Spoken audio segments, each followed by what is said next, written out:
kind of things are you Yeah, feeling that inspiration for? referencing my vision board. Yeah, I mean, on my mind, if I had all of the means necessary right now, I would definitely jump back into my screen printing. Mm. Um, Dyeing clothes, dyeing and printing clothing, sewing. I have a whole pile of clothes that has been like piling up that I don't want to throw them away, but so I'm gonna teach myself to sew because I would rather reuse those pieces because they're special. And then yeah, feel good about sewing my own clothes, I guess. Um, Nice. on the more like digital side of things, I wanna like create more like books, coloring books. Um, Trying to think about like what other digital content. I mean, obviously the screen printing has some digital side to it, but like mandalas, color your own mandalas. Mm. Probably digitizing some of my artwork into stickers and pins. I'd like to learn how to make pins, the kind that they put on like a backpack, like enamel pins. Yeah, do you know Learning. anything about that process? Yeah, I mean, it's basically a die cast or like you create a mold. Excuse me. And then you fill that mold with a titanium or brass or some kind of metal. And then your design, it gets, exemplified on that mold, whatever it is that you make. So there's other processes. You can do it yourself. It's just more time consuming. There's like factories and places that do it for you. You can have like a manufacturing process. Yeah, like it's a melting metal kind of a thing. Yeah, yeah, and like I'm sure that lower temperature metals, like they have a lower melting point. They can be worked with in like a safe setting, but that's more like Mhm. glass blowing type studio stuff. Cool. Yeah, so, and have you been doing anything with, I know sometimes you were creating graphics that would be printed on mugs and stuff like that. hmm We still Yeah, do. I have a whole bunch of files like saved, just files and files of designs that I have that I want to end up putting on shirts or t-shirts, um, bags, hats. But I need to do some research because I want to make sure that I'm sourcing my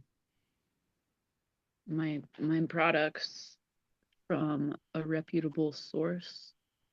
Something that's like, I mean, I want to stick to natural materials and, like sustainable production and things like that. That's Yeah, another element. that's something that always like blows my mind about the process of an artist is like there's already so many materials that you're working with and so many decisions you're making about what medium, what form, and then on top of that, be thinking about like responsible, like non-toxic things. That's almost like a whole area of expertise in itself. Yeah, and that's one thing that I was kind of awakened to in the process of getting my art degree and also in the process of becoming an artist. It was like there's a very practical side to creating art. You have to know your material, you have to know where to get it. It's nice to know how it's made.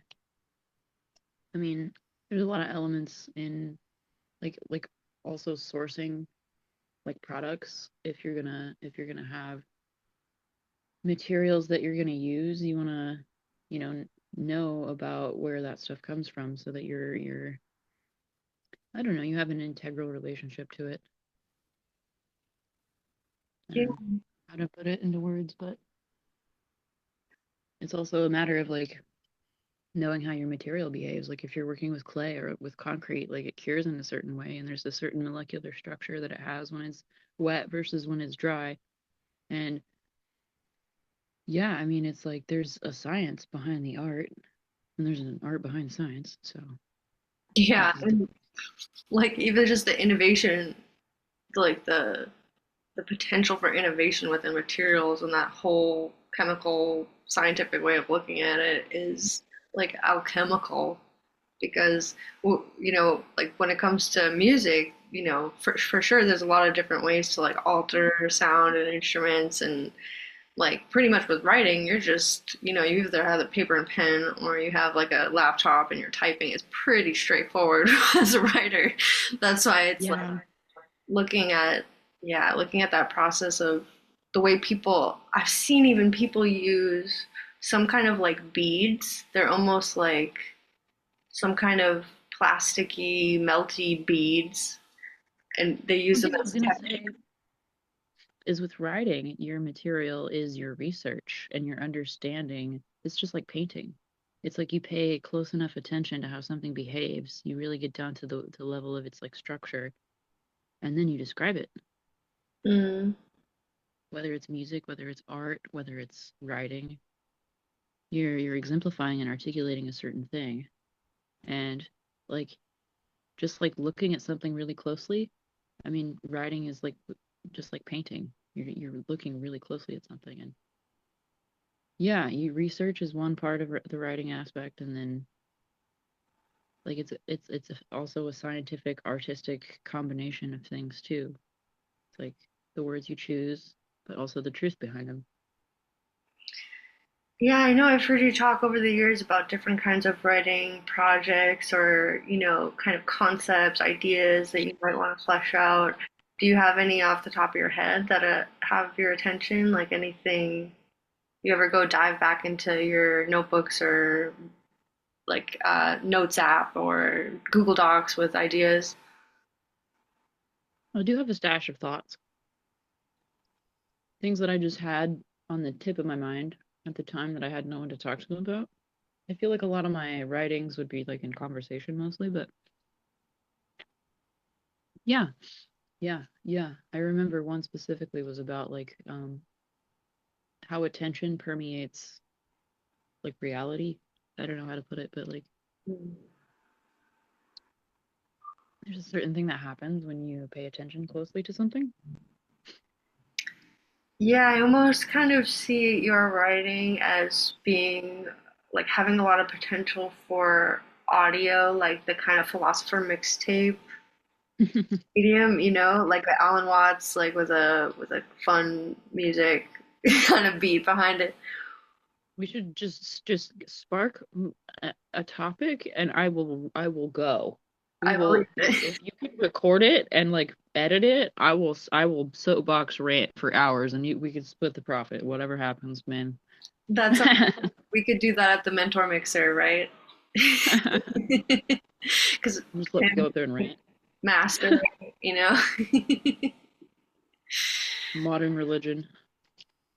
Yeah, that would be the ultimate performance of the Mentor Mixer. It's like got a few people jamming, got someone recording and mastering, someone talking, some artists making art. It's like all Oh happening. my gosh. I have to send you a thing. I have to send you a thing. Do you have access to YouTube right now? Yeah, Can you look up a thing on YouTube? sure. It's called Thought Process Yeah.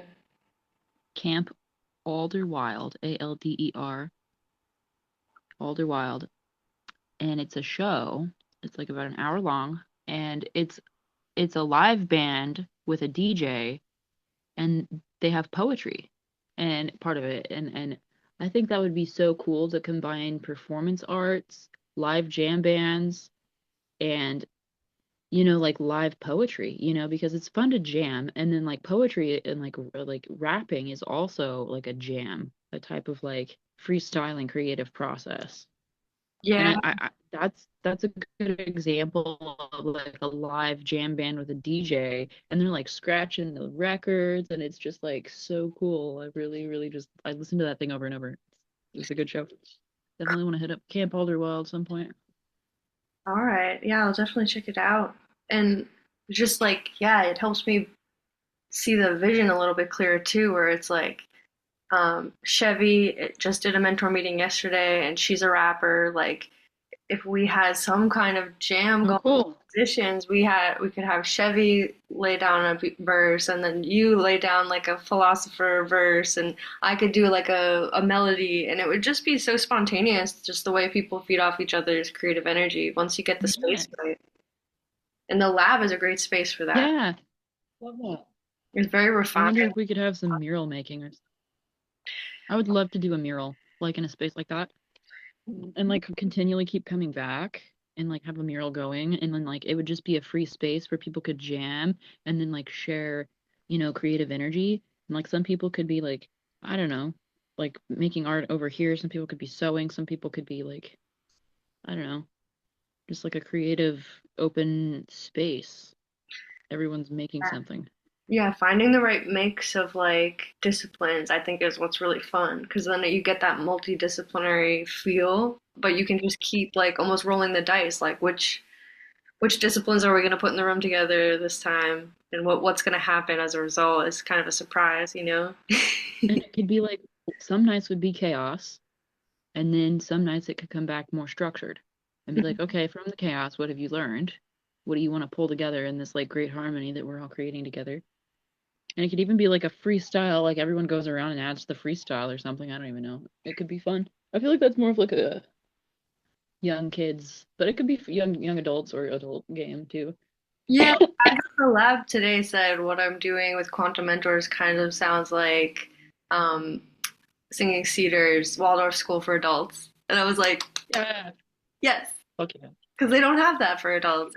It kind of cuts off after early childhood. And I know a lot of parents that have kids going there, they're kind of like, well, what do we do with them afterwards? We Yeah, don't like want them to go to public school, you know, and I can see why. It's good to have an alternative for when kids start to grow up and have that gap mhm. filled with a lot of Especially the creative sensitive ones. energy. What is it? Yeah, especially the sensitive ones. And you don't know what to do with the sensitive kids. They are like Exactly. so different, just like me. I've always been so different and always so weird, and everybody's like, "Oh, what's wrong with her? Why is she barking like a dog?" Oh my God. It makes me think of when I cried in 10th grade. I just remember like I had broken up with a boyfriend and I was like all so gothic. I had like chains and fishnets and I'm just like head on desk the whole class in English just crying the whole time with my headphones on. And it's like Oh, kids like sounds like me. that, right? We could all us neurospicies can relate to those moments. Just like why am I in this room with fluorescent lights and like Why stupid. do I have to do these things? God, I have serious PDA sometimes. I don't even want to. I hate appointments. I'll be honest. I really do. I don't like appointments. I don't like going to the doctor. I don't like going to the dentist. I don't like appointments. I don't know. It's a necessary But I do evil them. sometimes, but I I hate reward myself. and the Always reward yourself. more preventative What? more preventative stuff you do too, the less that has to be a part of your reality. You know, Yes. Do the hard stuff so the easy stuff comes. it's another important aspect of the revolutionizing education is getting it so that the art feeds the lifestyle and vice versa rather than oh it's like the starving artist or the tortured artist. It's like if the lifestyle becomes a part of the art, just like what you're doing, I think, with farming, if you want to talk about anything about plants or growing, things like that, that you'd want to share with the community, you've got a lot of skills in that I area. mean, I'm ready to hit the ground running. I mean, I have everything I need besides a few, I'd say probably like 1 or 2 grand worth of stuff. Um, yeah, I need a barrel, I need a tent, I need a workspace. I'm gonna check out the big house. I'm gonna see if I can get some space at the big house and see what I can work with there.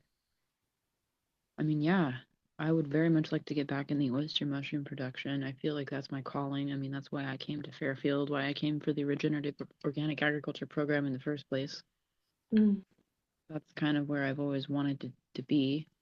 I'm grateful for the education I got with the vegetable program, and on a personal level, I'll probably have vegetables and on my own terms. But I feel like it's like a career path. I feel like mushrooms are kind of like my go-to. Cool. So I mean, And just to good. even like to brainstorm or visualize or think about what it could look like to share your skills as a mentor in that area because I know your skills are like pretty vast in regenerative ag, in mushroom Yeah, production. yeah. It's like to offer that in a way that's kind of exploratory, like, hey, this wealth of information, like, how are Mm-hmm. we gonna, like, what do you want to know, and like, what can I show you, like, kind of like my music workshop. It would be really cool to see if there was a way to diversify a presence, like at a mentor mixer, where it's, say, you're not just there for art or just there for writing or just there for farming, but it's like you somehow can sort of exemplify who you are with whatever materials you bring, and people can just kind of gravitate towards, oh, I want to look at this, I want to touch that, what's this a picture of, you know? Mm-hmm. So I'm just pulling up. I may have sent you a picture of it, my holistic business plan, and I kind of talk about like my deepest passions and my life goals and what I want to do. And I feel like my area of interest for knowledge, this is what I like wrote up for like at the end of the farm program before the farm program ended up being done. So my passions are mushrooms, seed saving, genetics, creative thinking, problem solving, communication, philosophy, occult wisdom, whole system thinking, course building, ecology, permaculture. Ecology is a big one. I feel like I have a lot of knowledge about ecology, or a lot of passion behind ecology and permaculture. Beauty, live music, festivals, painting, making art, science, spirituality, collective consciousness, integrated and critical thinking, celebrations, reciprocity, justice, harmony, peace of mind. Yeah, yeah. Mm. That's beautiful. Yeah, what a collection of concepts to like form a new idea altogether, all of its own. And what Yeah, comes and to so mind? that was like what I put into like before like we started writing classes up and creating content for classes and they were gonna bring life to the department, but Yeah, it's all different now. yeah, yeah. It definitely it's a kind of boots on the ground, starting it up for yourself, and then you get to make more of the decisions for yourself as it grows. Yes. But I was gonna say that what I'm thinking about ecology when you bring it up as like an important thing, I wonder if you think of, if anything comes to mind as a symbol of ecology when it comes to like something to have on the table, where it's like, whether it's Mm. like a literal piece of paper with a symbol on it, or if it's something like a 12-year-old, say, could pick up and Nautilus. touch and be like, what would you say would be the collection of symbols for ecology, interest-based visuals? I mean, I think of the spiral, Mm, the nautilus. I mean, nautilus is just like a fossil or a shell, really, but it's like you're coming around and coming back to the same thing again, but it's just a little different coming back around again, spiraling, spiraling. That's what I think of, or a web, mm, I like because that. ecology is all really down to it is like a spiral of a web. Yeah, it kind of gives me all kinds of like fun visuals, almost like, because I think of the bee, for example, like bees. They're such a Hmm. symbol of so many things, like sweetness and pain. Pain. They have this kind of balance, and the way that they really create a lot of what ecology has to work with. Like, I almost think of the Hmm. bee as, like, say, a planet and maybe like a solar system. Like, you think of those mobiles that kids have above their bed or something, like some kind of mobile with like a bee, like a worm, like that's like what comes to my mind. All the different Hmm. things that kind of work together. Like, besides bees and worms, does anything specific come to your mind? Like a bug. Like a bug, like any bug? I don't know, because I mean, ecology is many pieces coming together to create a whole. It's all about components of a system communicating with positive feedback loops. So I think of either a web or a spiral. Mm. But I guess a bee is a very like potent symbol too. Like you said, it's the pain and the pleasure of life and death. Yeah. Yeah, I mean, almost like at every corner of the web, there could live a different symbol, just for bringing such a big idea to some kind of simple, accessible visual is a real challenge in science in particular, I think, because it is so like dense and um, expansive, you know? Symbols? You mean you talking about symbols in science? Yeah, yeah, like even foods is a good example of a symbol, like to represent different aspects of ecology. Like you pulled out an apple, yeah. That's like a powerful symbol for sure. Oh yeah, I guess I was just thinking that science typically works in facts, and maybe I'm like misinterpreting the meaning, but like I don't think that science much works with symbols. More so like ideas,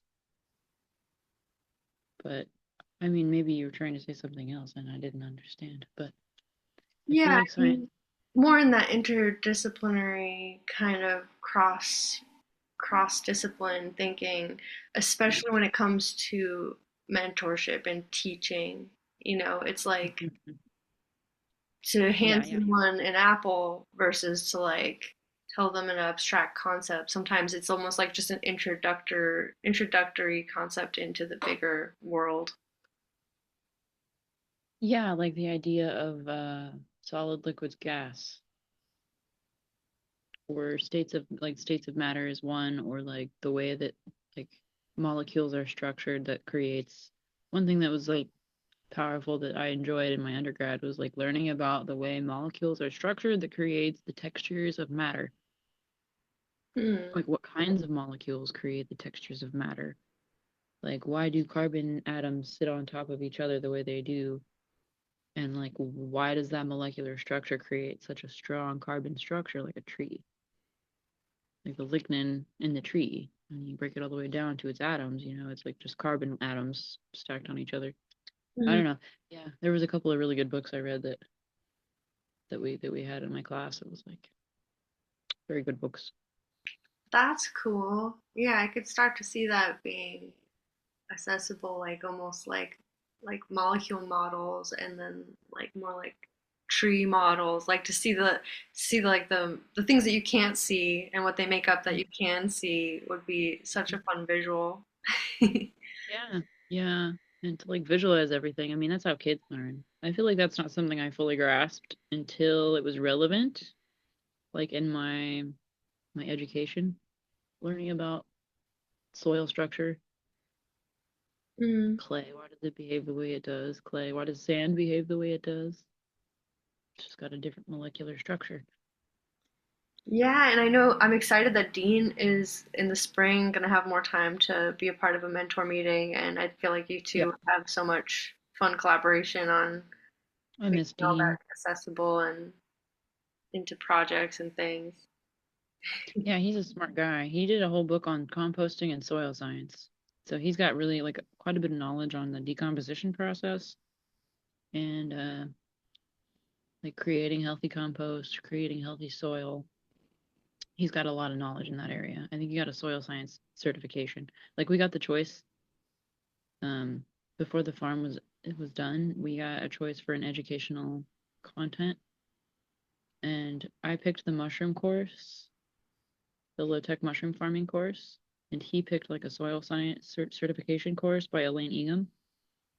So like one of the top soil scientists like in the world. Wow, Yeah. that's awesome. I can see you guys being a good team, and I'm sure you were. You had that opportunity, Oh, yeah. right? Yeah, definitely. Abby too. I think Abby, she's got knowledge about animals, And where in animal the world is agriculture. Abby? Abby's in Minnesota. Okay. Well, let's start with Dean, and once we get the ball rolling with Dean, we can get Abby involved. But she's getting involved with that one guy, which might be a grant opportunity, a future grant opportunity, honestly. Um, it's the Thrive movement, and he is going around like funding like businesses that are making a difference he came through Fairfield for a time and like stirred up a bunch of people and like got all these people like really like I don't know, emotionally invested. And then he dipped for a while. I vaguely remember that he came, It but was right after the farm ended. she's still in touch with him. I think so. Yeah, Hmm. his name's Aaron Peterson. Okay. Cool. Yeah. So we hit a lot of different things: ecology, mushrooms. I mean, is there anything more you want to mention about mushrooms and like what you're passionate about sharing about it? I know that's a big part of your process. Um, I would just think that they really fill an incredible niche. They fill a gap, especially in agricultural production systems, to utilize waste, coffee grounds, any carbon-rich materials. It's a way to recycle them and turn them into something, to turn waste into food, something otherwise worth nothing, to something worth quite a bit, actually. It's a great model for regenerating ecosystems. It's a good model for regenerating um, what's the word I'm looking for? Communities, ecology and economy, Mm. very related. Yeah. Yeah. Cool. So we've got mushrooms, farming, hit some art things, some writing things. I'm wondering if we missed anything in anything that you would want to share as a part of a mentor mixer or something. Oh. When you're talking about murals and stuff, I know that it's a pretty refined space there as far as paint goes, but I know that Chaz Hmm. uses paint pens a lot. Do you ever use Hmm. paint pens? Hmm. Yeah, Yeah, yeah, because that seems like a definitely. cleaner way to do that kind of a big project. It's good. It's good for detail work, depending on the size of the pen. Mm. He had some nice big ones. They were good for like big lines and stuff. I've Mm. got some like finer ones that are like smaller, and they do the job, but you can't like cover too much ground with them. It depends on the kind of spaces you're covering and what kind of like yeah, it depends. Covering the whole wall with a paint pen doesn't work out, but a roller would work out. And this is something I feel like would happen like in a garage space or something, you know. But then how do you have acoustics? Yeah, yeah. I mean, there's always definitely always room for brainstorming new spaces and things like as the potential grows. Um, Hmm. but I would say that I always try to think of like I think it was a Roosevelt quote. It's like do what you can with what you have where you are. Yeah. Use That it up, quote, wear it out, make do or do without. yeah. So I mean that's definitely the quantum mentor's flavor is like to do more with less, to see what it is that can be done even at like a ground level. And that's what Hmm. kind of comes to mind is like even just to give kids who would never even think of like an actual mural just because it's so far from their scope of what they do. Like even in art class, when you take the fifth graders from a normal piece of paper to like a bigger piece of paper, they're like, I've never done anything that big before. You're like, well, now you will. you know, they get all excited, and to kind of expand, but then like even the container of what kind of came to mind is like a scientific trifold. Even though it's not huge, it's not a mural. It's like to a kid, it would be a mural, and it would be something that in like a 4 or 5 hour space, everyone could Yeah. kind of add and collaborate with maybe paint pens or something. Yeah. I mean, yeah, that's one way to do it. I think it depends. Yeah, it's like when at a younger age, like you're still understanding how like things relate. Like you're understanding context, shape, color, size, texture. There's a lot of fundamentals of art that are being learned at that age. And yeah, what kind of I remember doing a lot of drawing in my early like eighth, ninth grade-ish. Um, my art teacher like had this box of objects, and he'd like let us pick an object out of the box of objects, and he'd tell us to draw the object, and then he's like, okay, draw 3 lines through each, like through the picture, through your object.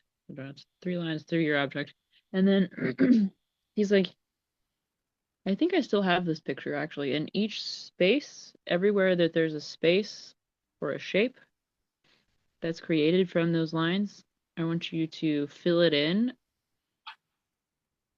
with little doodles that like, and each one has to be a different doodle. Like you can't Mm-hmm. have like fill it in with all the same doodles. Like this square has to have like a whole bunch of triangles. This square has to have a whole bunch of circles. This square has to have a bunch of squares. This square has to have a bunch of whole stars. Like you have to like just like come up with a different texture.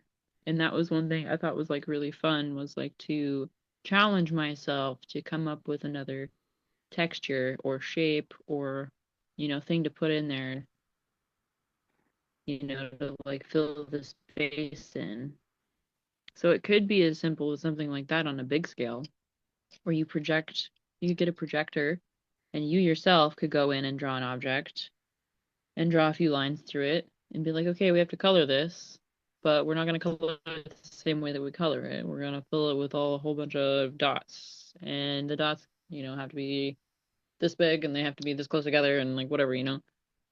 Or like each little square has to be a different type of doodle or texture or